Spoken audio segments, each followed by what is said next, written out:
പത്തനംതിട്ട തിരുമൂലപുരത്ത് മദ്യലഹരിയിൽ കാർ ഓടിച്ച അപകടം. കാർ വൈദ്യുത പോസ്റ്റിലിടിച്ച് 2 യുവാക്കൾക്ക് പരിക്കേറ്റു. കാറിലുണ്ടായിരുന്ന കവിയൂർ സ്വദേശികളായ ആഷിഖ്, സഞ്ജു എന്നിവർക്കാണ് പരിക്കേറ്റത്. തിരുവല്ല പോലീസ് കേസെടുത്തിരിക്കുകയാണ്. ഇപ്പോൾ പ്രവീൺ പുരുഷോത്തമനാണ് ചേരുന്നത്. പ്രവീൺ, ഇവർ മദ്യലഹരിയിലാണ് വാഹനം ഓടിച്ചത് എന്നത് വ്യക്തമാവുകയാണോ? ഈ പരിക്കേറ്റവരുടെ ആരോഗ്യനില എങ്ങനെയുണ്ട്?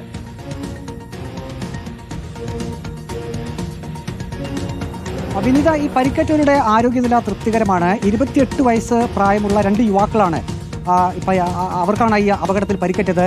ഇന്നോവ വാഹനത്തിൽ 3 പേരാണ് ഉണ്ടായിരുന്നത്. ഇവർ അമിത വേഗതയിലാണ് എത്തിയതെന്ന് അവിടെയുള്ളവർ പറയുന്നുണ്ട്. ചെങ്ങന്നൂർ ഭാഗത്തു നിന്നും തിരുവല്ല ഭാഗത്തേക്കാണ് ഈ ഇന്നോവ കാർ സഞ്ചരിച്ചിരുന്നത്. ഒരു വേള 50 മീറ്ററോളം ഓടയ്ക്ക് മുകളിൽ കൂടി കയറി ഈ വാഹനം ഓടുകയാണ്. അതിനുശേഷം അവിടെ ഉണ്ടായിരുന്ന കടകളുടെയൊക്കെ പോസ്റ്റുകളും ഒപ്പം തന്നെ പോസ്റ്റുകളും പതിച്ചിട്ടുള്ള ഭാഗങ്ങളെല്ലാം തന്നെ ഇടിച്ചു തെറിപ്പിച്ചു.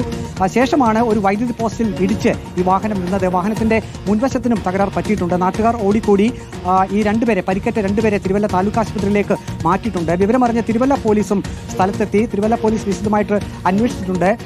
ഈ കാറിലുണ്ടായിരുന്ന സംഘം മദ്യപിച്ചതായി നമുക്ക് വിവരം ലഭിക്കുന്നുണ്ട്. ഏതായാലും പോലീസ് ഇക്കാര്യത്തിൽ കേസെടുത്ത് വിശദമായ അന്വേഷണം നടത്തുന്നുണ്ട്. വിനീത. ശരി, പ്രവീൺ പുരുഷോത്തമനാണ് വിശദാംശങ്ങൾ നൽകിയത്.